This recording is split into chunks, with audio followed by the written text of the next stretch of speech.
deliver the piece I might have written verbally from the podium. I'll simply say that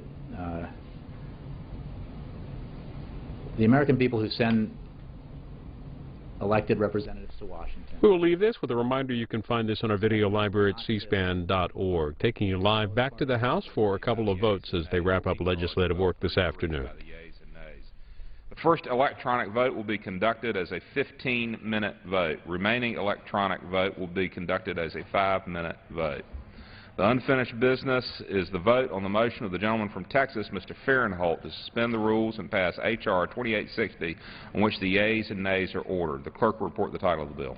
Union Calendar Number 191, H.R. 2860, a bill to amend Title V United States Code to provide that the Inspector General of the Office of Personnel Management may use amounts in the revolving fund of the office to fund audits, investigations, and oversight activities and for other purposes. The question is, will the House suspend the rules and pass the bill? Members will record their votes by electronic device. This is a 15-minute vote. The House returns for a couple of votes, this one dealing with the Inspector General of the Office of Personnel Management. 15-minute vote and one 5-minute vote will follow this. I want to let you know that earlier today, by a voice vote, the House approved a short-term continuing resolution keeping the government funded for 3 days past tomorrow's deadline, the January 15th deadline, as the House and Senate work to finish up work on the longer-term omnibus spending bill, which will take care of spending through the end of this fiscal year 2014. Well, President Obama held his first cabinet meeting in 2014 today, and at the start of that meeting, he invited the White House press corps briefly in to talk about some of his top issues. He says while the economy continues to recover, there are still people struggling and need the government's help. This is just under 10 minutes. All right. Well, I'm glad to be able to pull together my cabinet for the first official cabinet meeting of the year, and want to wish everybody a wonderful new year. We've got a lot to do in 2014. As I've said before, there's going to be a year of action. We've seen the economy improve. We want to maximize the pace of our recovery, but most importantly, we want to make sure that every American is able to benefit from that recovery, that we're not leaving anybody behind and everybody's getting a fair shot. I was very pleased to see the House and the Senate agree to a budget and to put forward a bill that will fund our government at levels that allow us to take some important steps to provide the services and the help that Americans need and American families need in order to get ahead in this economy. And so I would urge that Congress pass that funding measure as quickly as possible so that all these agencies have some certainty around their budgets. And Congress is going to have some additional work over the course of the next several weeks. Specifically, it's important that they do something about unemployment insurance.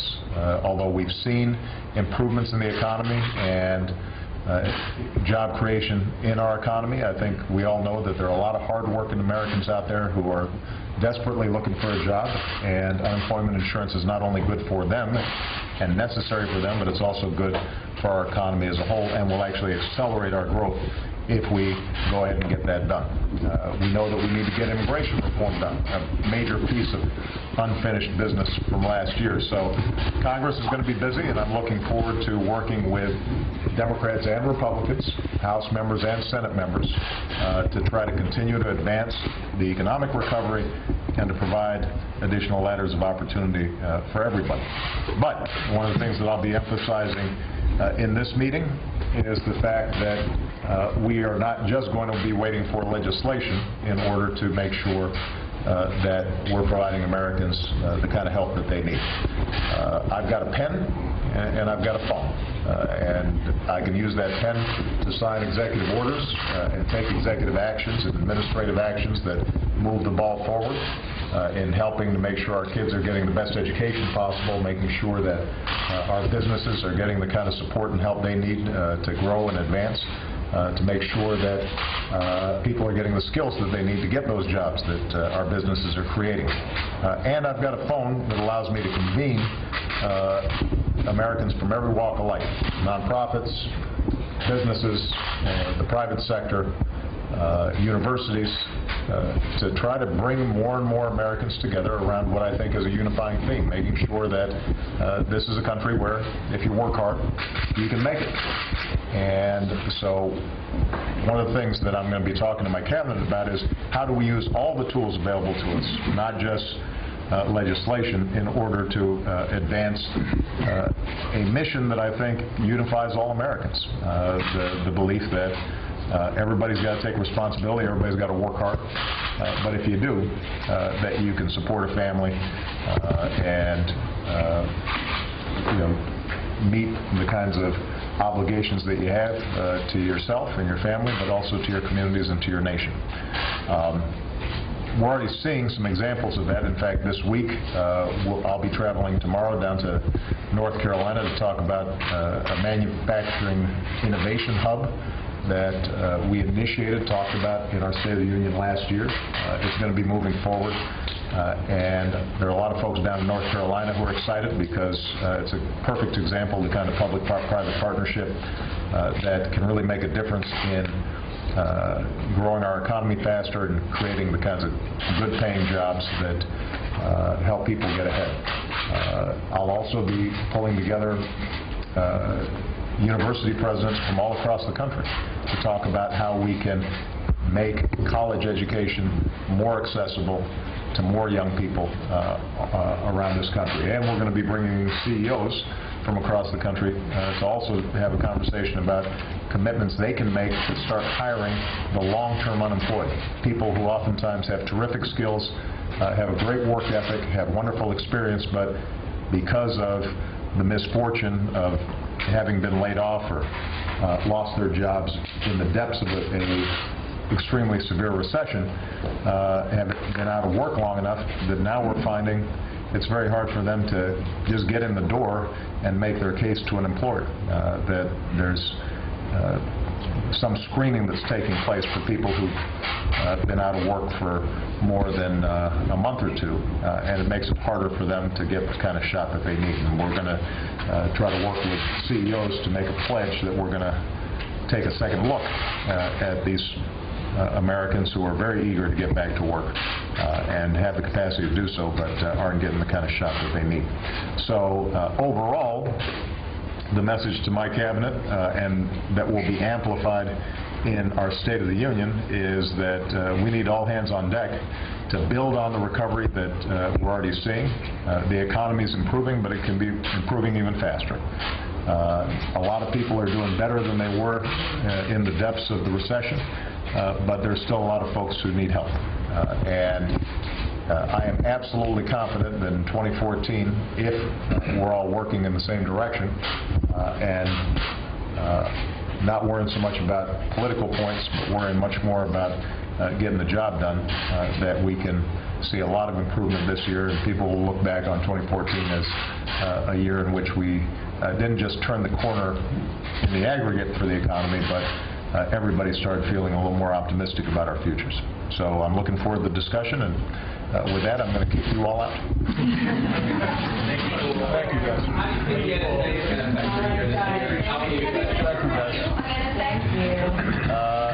Actually, it's getting close, so I'll have quite a bit to say about that very soon. How will that affect your year? Thank you, guys. Happy New Year.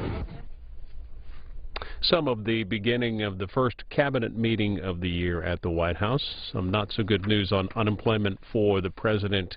The Senate today blocking the 3-month extension on unemployment benefits. Earlier they rebuffed an attempt to limit debate, an amendment that would have expanded the benefits through mid-November. That debate continues, and you can follow that in our coverage on C-SPAN too. Here on C-SPAN, the U.S. House back in for 2 votes, 15-minute vote here on a bill dealing with the Office of Personnel Management Inspector General. Earlier today, by a voice vote, the House approved a short-term continuing resolution to fund the federal government past tomorrow's deadline for 3 days in order so the House and Senate can continue wrap up work on the omnibus spending bill. We get more details from a Capitol Hill reporter. As Congress begins consideration of the fiscal year 2014 omnibus spending bill, we're joined by Eric Wasson of The Hill. What are some of the top-line details we should know about this bill? Well, this spending bill is about $1 trillion in total. It's $1.012 trillion. It fleshes out the details of the Ryan-Murray budget pact that passed Congress in December. This is a true bipartisan compromise. The negotiators worked all the way until Sunday evening to hash out policy differences throughout the federal government's budget, and it includes compromises on what were originally 134 policy riders. These are policy limitations on everything from preventing the post office from discontinuing Saturday mail, that's in the bill, to preventing the Export-Import Bank from blocking funds for coal plants overseas. That was an important priority for House Appropriations Committee Chairman Hal Rogers. That's in the bill. There are other things that were not in the bill. There's no provision blocking all funding for Obamacare. That's the issue that shut down the government for 16 days in October. However, conservatives can point to the fact that $1 billion has been taken out of the Obamacare Prevention Fund, which they've often derided as a slush fund that Health and Human Services Secretary Sebelius can dip into to bolster Obamacare funding. And overall, Obamacare funding is held at the post-sequestration level, so there's no new funding for Obamacare. Well, 2014, an important year for U.S. efforts in Afghanistan. How does the omnibus handle war funding? Well, war funding is at $92 billion, which is on the high end. That's what the House was seeking, and this will help the Pentagon deal with what is a funding cut. It's about $20 billion in base funding reduction from what the House had sought. So it was a pretty strong number. Aid to the Afghan government, however, is limited. There are policy provisions which would require bilateral security agreement in order for full funding to the Afghan government.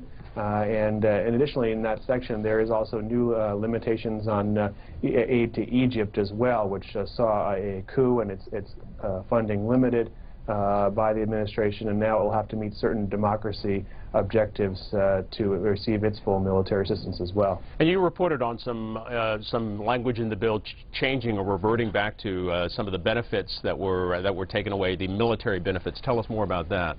That's right. The Ryan-Murray budget deal cut about $85 billion in spending over 10 years in order to boost spending in the near term on the discretionary side. And how they got to that overall cut involved a cut to military pensions of about $6 billion. This is the cost of living adjustment for military retirees, and it's proven quite controversial even among normally deficit hawks on the Republican side, and there's a big effort in the Senate by Democrats and Republicans to reverse that. This bill does not completely reverse the pension cut. Instead, it just addresses how it affects disabled veterans and survivors of members of the military who have been killed or who have died while in service. This would exempt them from the cut, and that is part of this deal. Well, on to the politics of getting this through the House and Senate. First, the House, you tweeted earlier about Republican leaders saying that the leaders are starting to sell the $1 trillion omnibus to the rank and file. How are they going about doing that? Well, that's right. Already there was talk about it in this morning's conference meeting among House Republicans. They're really pointing out that this is bringing discretionary funding back to the last year of the Bush administration before the Obama stimulus. It's a lower number than was in one of the first Paul Ryan budgets, and they're emphasizing that there are a lot of conservative principles, including on Obamacare, as I mentioned, that are in here and worth going for. A lot of the members have just started to review the bill. It's 1,582 pages. It dropped at 8 p.m. last night, so when I was talking to them, they were still reviewing it, and some of them have very local concerns. You know, Representative Jason Chaffetz, a true conservative, but someone who also can side with leadership when it makes sense for him, was concerned about a land provision, payment in lieu of taxes that relates to rural communities and payments to local government. So people are bringing up individual pieces of the bill that they're worried about and talking to leaders about how that might be addressed in other legislative vehicles. So there's a real conversation going on, and there'll be a whip check during today's votes, which start early in the afternoon. Well, on the Democratic side, with the administration, you report supporting the omnibus spending measure. Does that make it easy for House Democrats to go ahead and favor the bill? I think so. I think there'll probably be a strong House Democratic vote. Steny Hoyer, the minority whip who opposed the budget deal because it didn't do enough to create a grand bargain to deal with long-term deficits, has said he will support this measure. So I think there's going to be a strong vote, but we're still, talking to members and seeing if they have concerns. There are cuts to, National Institutes of Health funding and certain programs, especially in the Education Department, that may deter some, especially liberal members, from voting for it. Read more from Eric Wasson at thehill.com and follow him on Twitter at @ELWasson. Thanks for the update. Thanks so much for having me. And the House likely to see votes on that omnibus spending bill by Thursday. Meanwhile, The Hill reporting this afternoon that two conservative groups came out against the $1 trillion spending bill set for votes this week. Heritage Action and the Club for Growth encourage members of Congress to vote against the bill, promising to score the vote on their legislative scorecards. This is a 15-minute vote on a bill dealing with the Inspector General for the Office of Personnel Management. One more 5-minute vote will follow, and that will do it for legislative work on this Tuesday afternoon. The day started with the meetings of the Democratic Caucus and the Republican Conference, and after that conference meeting, Republican leaders spoke with reporters. No, because I was watching her. You stay in the middle. Okay. First. Yeah, we're really, No, yeah. all right. Yeah, That's why what's the going on cameras with came that? out. Better go first. Good morning, everyone. Thanks for coming. I just had a Facebook message just the other day from a woman whose husband had lost his job, and therefore they lost their health care insurance. She's diabetic. She's trying to figure out how to get her medications. Luckily, she lives in a small community, so she has the ability to go to a doctor who will give her samples for a period of time. But obviously for this family, the long-term fix is not going to be handouts, and the long-term fix isn't going to be some kind of a government program other than just getting her family back on their feet, getting them a job into the future. And that's why the numbers that we've seen in December on the job numbers were so disappointing. 74,000 jobs added is the worst we've seen in 3 years. We have 5 million people in this country that are unemployed, 3.7 million that have been unemployed for over 6 months. I'd like all of you to take a few minutes today and just think about how you would deal with losing your job for 6 months, how you would pay your bills, how you'd feed your family, how you'd plan for your future. And these aren't just numbers that these families are dealing with. These are facts, and it's extremely difficult for them to see a way forward. You know, we can stand up here today and talk about our bills, we can talk about our legislative ideas that we have, but you don't have to look any farther than states that have Republican governors that have taken these ideas and implemented them, put them into place, to see the benefits of what would happen if some of the ideas that we've brought forward over the last 3 years were actually put into law. South Dakota right now has an unemployment rate of 3.7%, or 3.7%. We're one of the fastest growing states in the country. We have a Republican governor. So does Michigan. So does Ohio.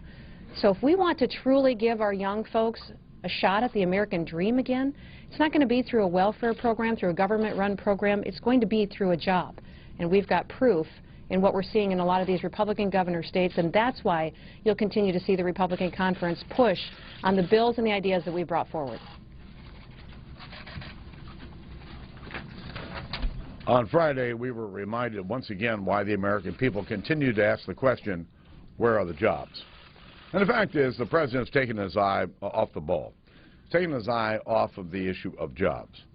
You know, what the unemployed want, nothing more in the struggling economy, is the chance at a good job.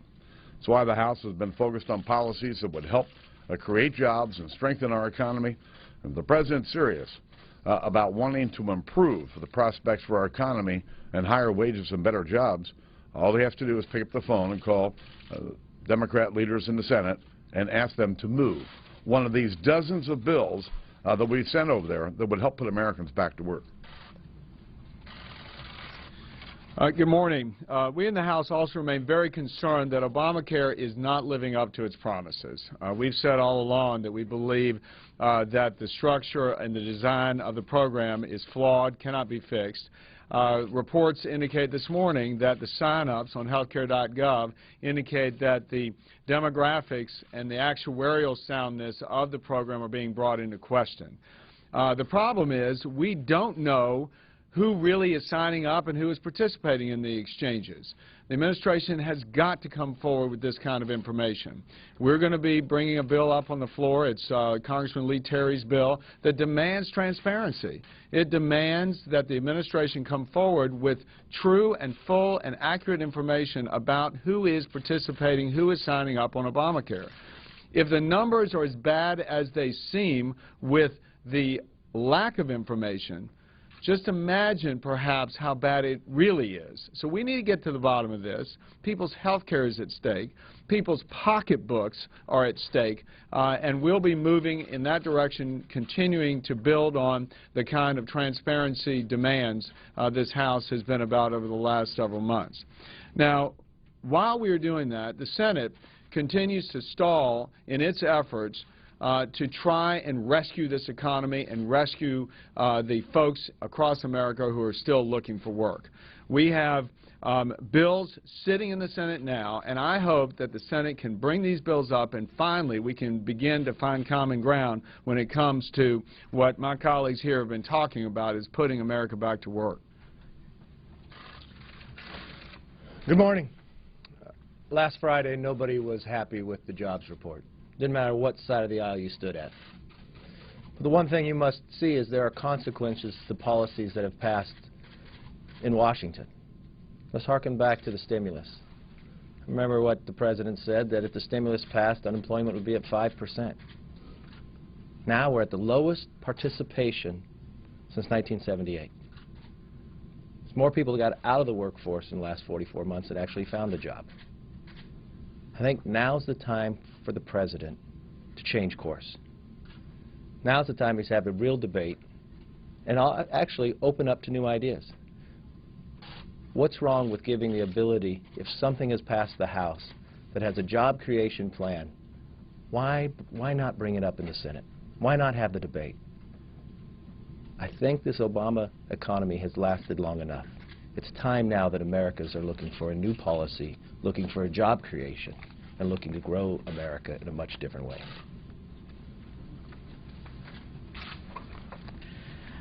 Last week's job report was disappointing on a number of fronts, and it certainly reinforced in my mind the importance of us focusing on policies that are going to put people back to work.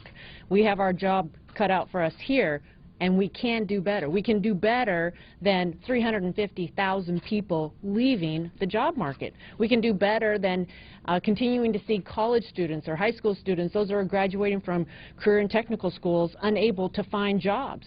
And we can do better for those hardworking moms and dads across the country that are trying to provide for their families, improve their lives.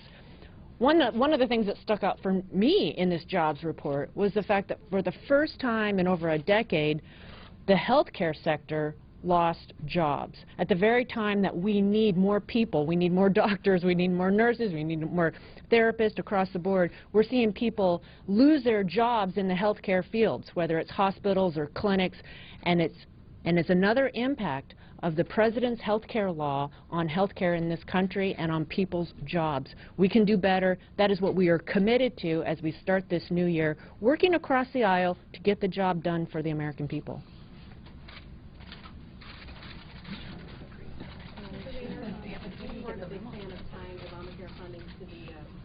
Government funding bills last year. Would you draw the line against tying any kind of tweak to Obamacare to the debt ceiling increase later this year? Well, we do have to deal with the debt ceiling here in the coming months, and no decisions have been made about how we're going to proceed, but I'm encouraged that we are going to proceed, and no one wants to default on our debt.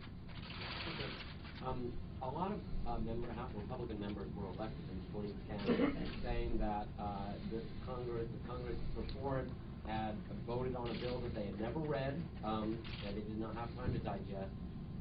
How are members going to vote on a bill the size of a phone book next week, given that that was the platform they ran on? The bill was posted last night. It was sent via email to all the members. The highlights went out to the members' offices last night, and frankly, if we had time, I would like to have more time. We're in a situation where the government is in fact going to run out of money. We're going to have to move a short-term CR, but we want to get this government funding in place as soon as possible. And I think under the circumstances, what we're doing is appropriate. We're entering 2014, obviously an election year. We're going to retreat for the next couple of weeks. What do you see this election being about now in January, looking ahead of? I think this election is it's about two issues. It's going to be about the issue of jobs. And when you look at it, the American people have a right to continue to ask the question, where are the jobs? The President's been in office now for over 5 years. It's time for the President to admit that his policies are not working. In addition to that, and also part of that, is the issue of Obamacare. Obamacare is part of the no jobs problem. Why? Because we're making it more expensive for employers to add new employees. They've got all this uncertainty about how Obamacare is going to affect them. And so, and then you've got the issue of, if you like the doctor you have, you can keep it. You got the issue of, you know, if you like your health care plan, you can keep it. If these statements by the President turn out not to be true, why would anyone think his economic policies are going to turn out any differently? Last question, Speaker Boehner. In West Virginia, there is a leak of a toxic chemical in the water supply. 300,000 West Virginians were not able to have clean water for about 5 days. One of the hallmarks of the House GOP economic ideas is less regulation to create more jobs. This plant hadn't been inspected since 1991. Is that just part of the trade-off for less regulation? No, the issue is this. We have enough regulations on the books. And what the administration ought to be doing is actually doing their jobs. Why wasn't this plant inspected since 1991? I am entirely confident that there are ample regulations already on the books to protect the health and safety of the American people. Somebody ought to be held accountable here. What we try to do is look at those regulations that we think are cumbersome, are over the top, and that are costing our economy jobs. That's where our focus continues to be. Thanks. Yeah, that was good. Yeah. Two efforts to extend unemployment insurance in the Senate were blocked today. Meanwhile, back live to the House floor, wrapping up the first of two votes, 15-minute vote, dealing with the Inspector General for the Office of Personnel Management. On the omnibus spending bill, Eric Wasson of the Hill tweeting, House Rules Committee approves a closed rule for the $1.1 trillion omnibus spending bill. No amendments allowed on the floor. Look for debate on that later this week.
On this vote, the yeas are 418, the nays are 0. Two-thirds being in the affirmative, the rules are suspended. The bill is passed without objection. The motion to reconsider is laid on the table. The unfinished business is the vote on the motion for the gentleman from Texas, Mr. Farenthold, to suspend the rules and pass H.R. 1233 as amended, on which the yeas and nays are ordered. The clerk will report the title of the bill. H.R. 1233, a bill to amend Chapter 22 of Title 44, United States Code, popularly known as the Presidential Records Act, to establish procedures for the consideration of claims of constitutionality-based privilege against disclosure of presidential records and for other purposes. The question is, will the House suspend the rules and pass the bill as amended? Members will record their votes by electronic device. This is a 5-minute vote.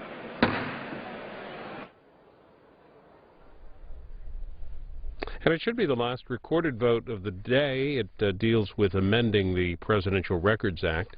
The House earlier today, by a voice vote, approved the short-term spending resolution, the CR, the continuing resolution, funding the federal government, passed tomorrow through the weekend through January the 18th. That's so the House and Senate can finish work on the omnibus spending bill, which would fund the federal government and through the end of the fiscal year 2014 through the end of September this year.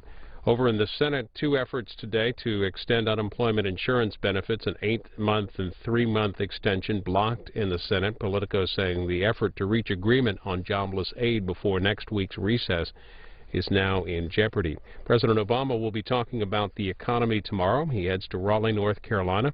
Look for live coverage on the C-SPAN networks. Ahead of that, the president will meet with Democratic senators at the White House and expressing his concerns over potential Iran sanctions coming from Congress. And we'll have coverage of the president's comments on the C-SPAN networks tomorrow, and the House in tomorrow at 10 o'clock Eastern for morning hour speeches, noon for legislative work.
On this vote, the yeas are 420, the nays are 0, 2/3 being in the affirmative. The rules are suspended. The bill is passed. And without objection, the motion to reconsider is laid on the table.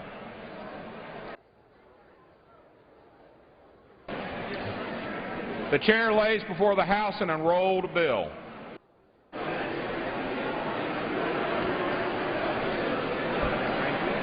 Senate 230, an act to authorize the Peace Corps Commemorative Foundation to establish a commemorative work in the District of Columbia and its environs and for other purposes.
House will be in order.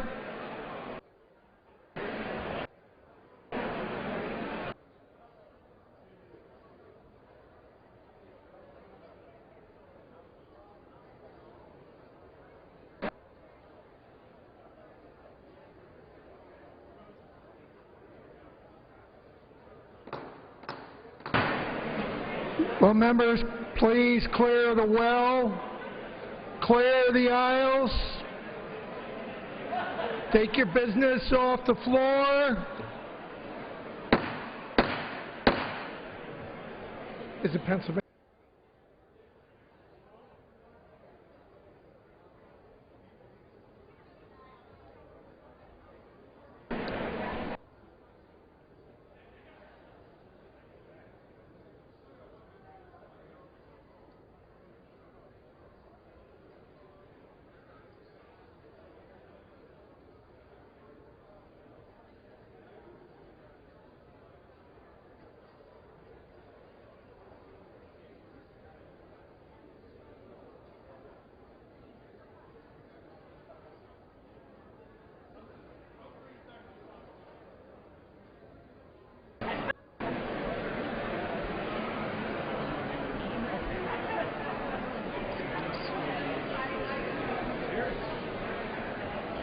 Is he here?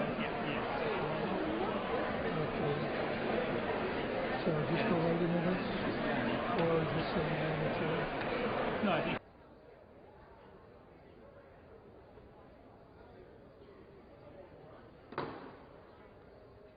For what purpose does the gentleman from Oklahoma seek recognition? Mr. Speaker, I send to the desk a privileged report from the Committee on Rules for filing under the rule. The clerk will report the title. Report to accompany House Resolution 458, resolution providing for consideration of the Senate amendments to the bill, H.R. 3547, to extend the application of certain space launch liability provisions through 2014, providing for proceedings during the period from January 17, 2014 through January 24, 2014, and for other purposes. Referred to the House calendar and ordered printed.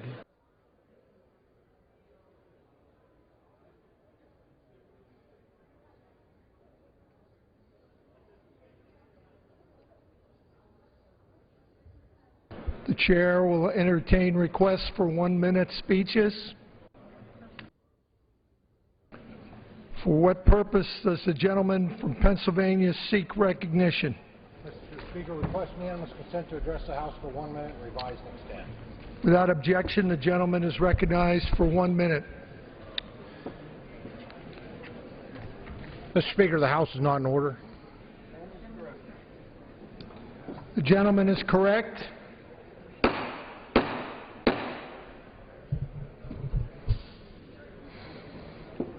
House will be in order.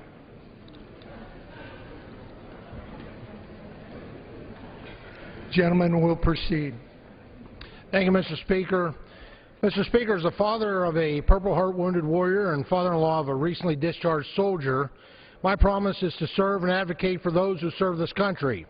Our troops have earned our support not just during their service, but after they return to civilian life. Now, I'm proud to support the COLAs for medically retired armed forces personnel and survivors, particularly doing away with the 1% reduction that has been put in place. This will be considered in the House later this week under the Consolidated Appropriations Act for fiscal year 2014. Also included in this legislation is a 1% pay raise for our troops, as well as funding and guidance for the Department of Defense to support our warfighters overseas and our military and humanitarian missions around the globe. Our military must remain strong to enforce the peace, and the soldiers, airmen, sailors, and Marines that make this happen must always be the best trained and equipped force in the world. Mr. Speaker, let's continue to serve those who serve in uniform. Our American heroes deserve as much. And I yield back.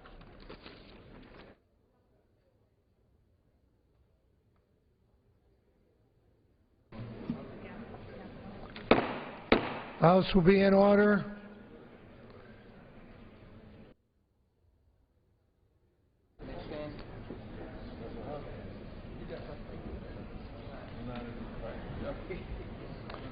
For what purpose does the gentlewoman from Texas seek recognition? Address the House for 1 minute.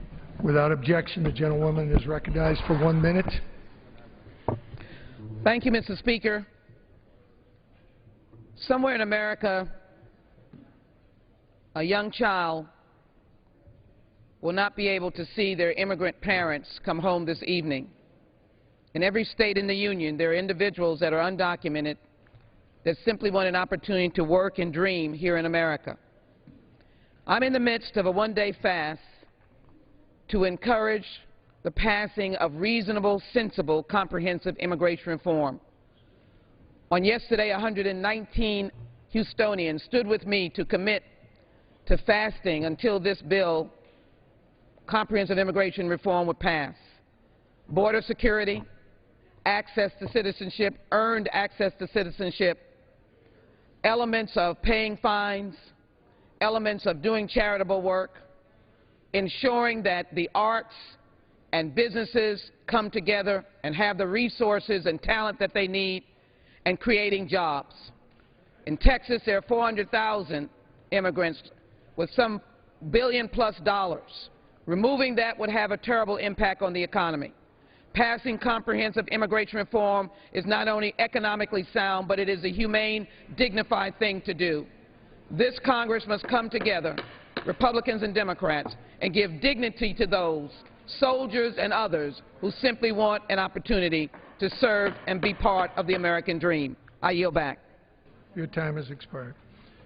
For what purpose does the gentleman from Texas seek recognition? I ask unanimous consent to address the House for 1 minute to revise and extend my remarks. Without objection, the gentleman is recognized for 1 minute.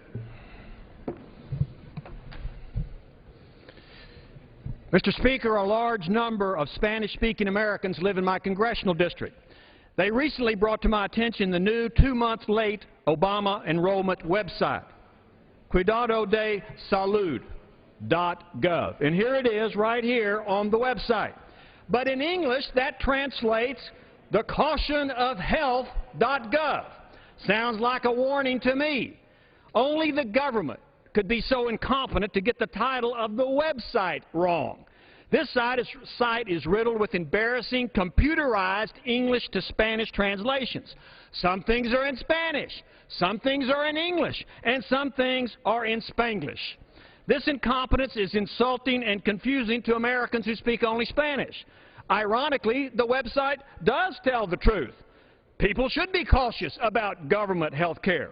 The name of the website should be officially changed to Caution Obamacare.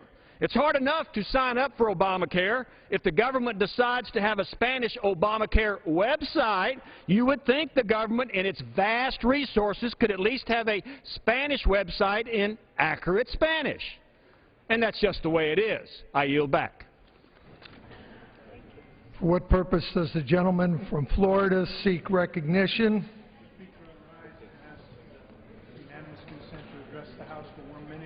Without objection, the gentleman is recognized for 1 minute. Mr. Speaker, I rise today to recognize Tax Identity Theft Awareness Week, and I urge my colleagues to join me in working to reduce this invasive crime. Floridians suffer from some of the highest rates of identity theft in the country.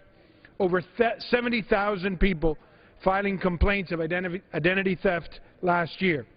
Whether they shop at neighborhood mom-and-pop stores or large retailers, Americans deserve to buy what they need without fear of having given away private information or being compromised.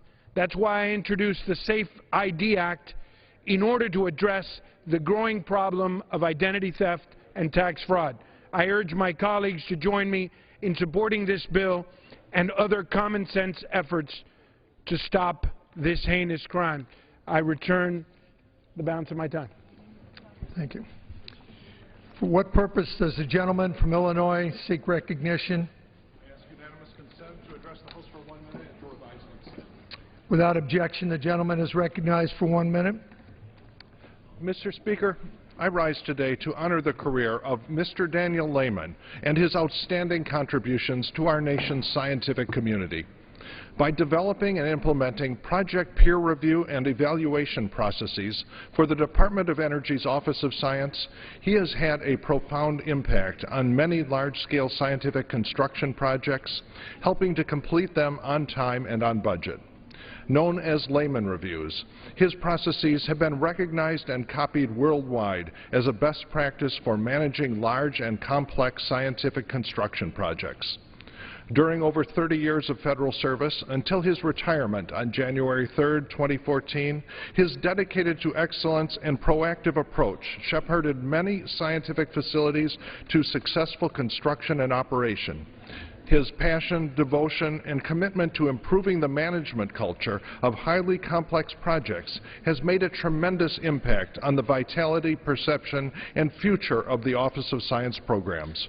Mr. Speaker, I ask my colleagues to join me in honoring Mr. Daniel Lehman for his inspiring leadership and outstanding contributions to our nation's scientific programs.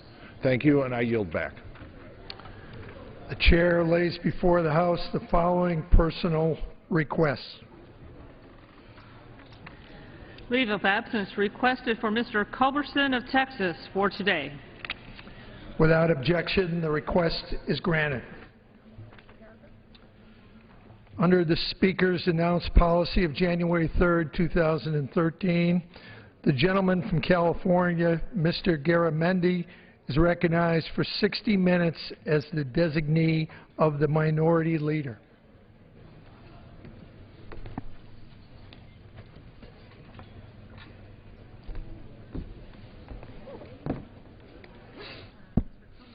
Thank you, Mr. Speaker. It's good to be back on the floor once again, as we have for most every week, to talk about jobs in America, to talk about the unemployed, to talk about those who are less fortunate and those who need a strong federal program to create jobs. I often start with this because it's kind of the compass, the touchstone of what at least I like to think we ought to be doing. This is from Franklin Delano Roosevelt, and this is actually on one of the marble slabs at his memorial here in Washington, D.C. And it reads this way: "The test of our progress is not whether we add more to the abundance of those who have much. It is whether we provide enough for those who have too little." All across America today, there are far too many that have too little. A couple of weeks ago, I did a jobs fair in Fairfield, California.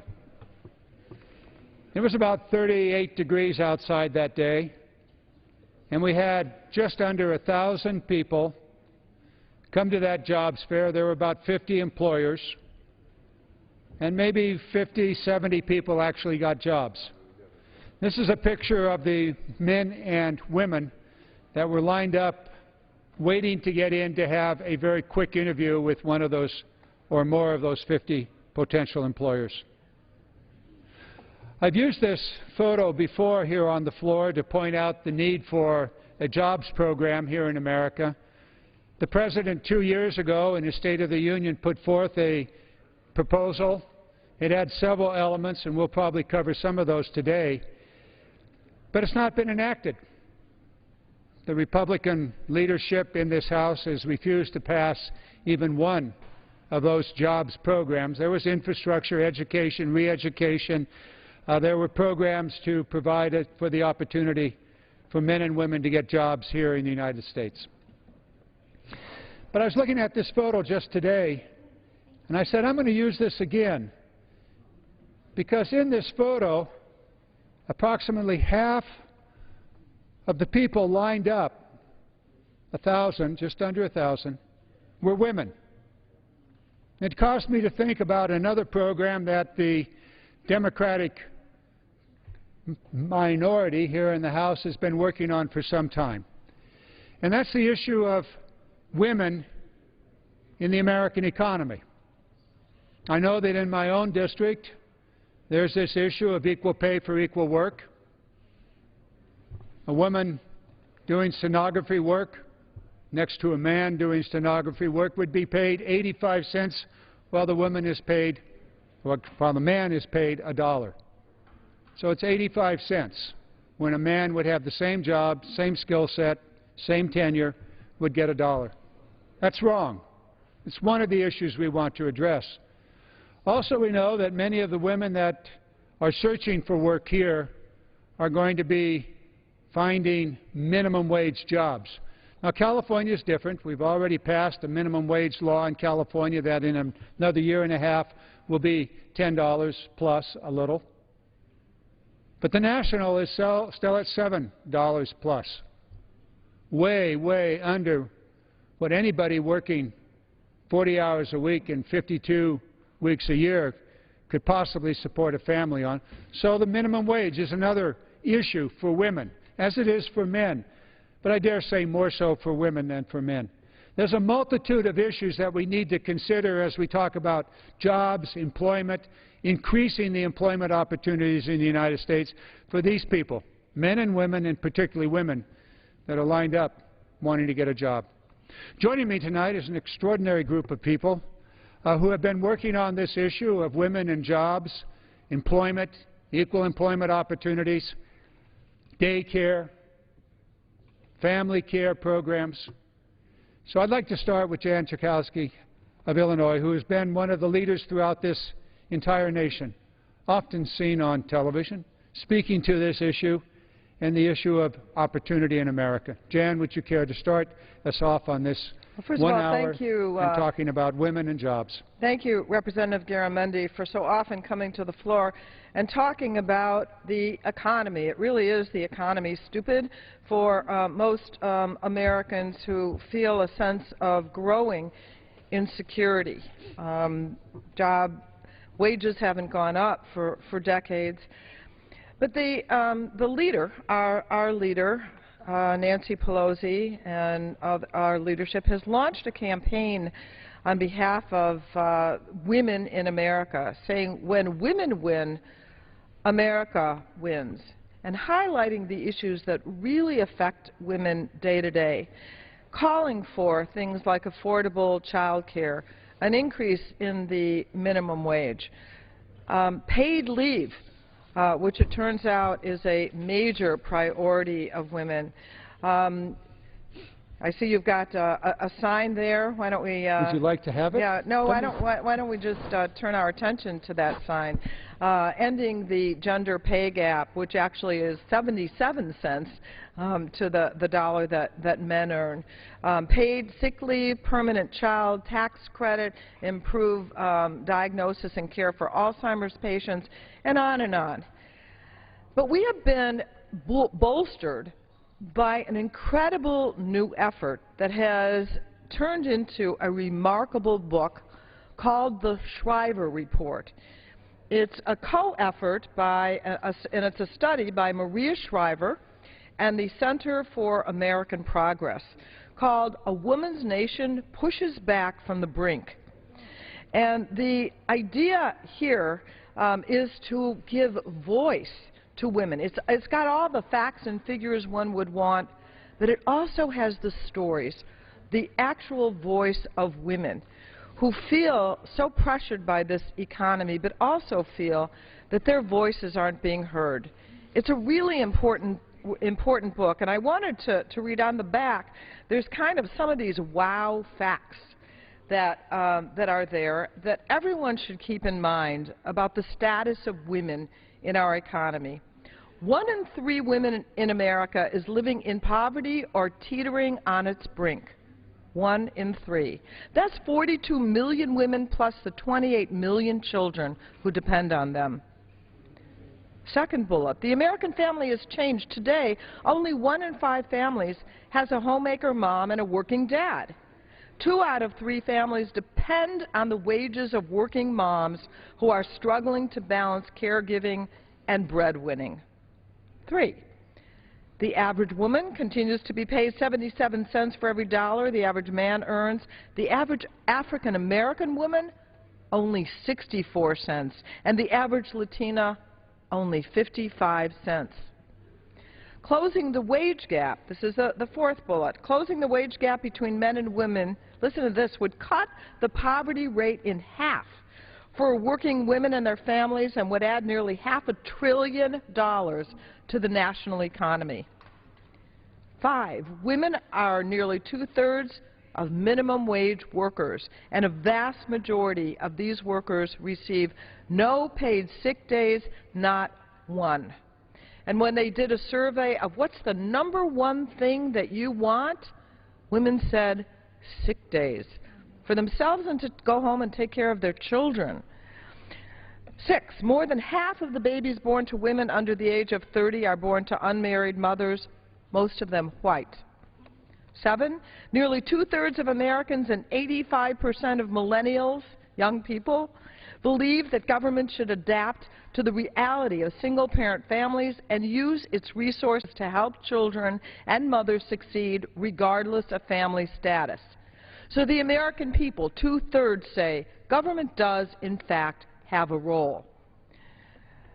8, an overwhelming 96% of single mothers say paid leave is the workplace policy that would help them the most, and nearly 80% of all Americans say the government should expand access to high-quality, affordable child care.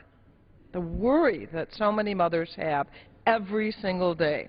9, women living on the brink overwhelmingly regret not making education a bigger priority.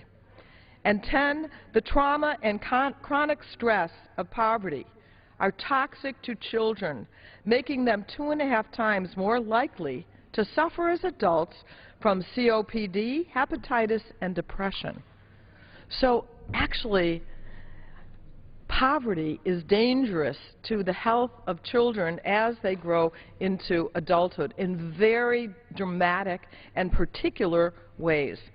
And so when we think about poverty in America, when we think about extending unemployment benefits, when we talk about the SNAP program, and when we push to raise the minimum wage, one of the important lenses to look through is how is it affecting the women who are 1/3 of whom are on the brink or actually living in poverty. Those statistics are a wake-up call for America. More than half the population are female, and yet our policies are not women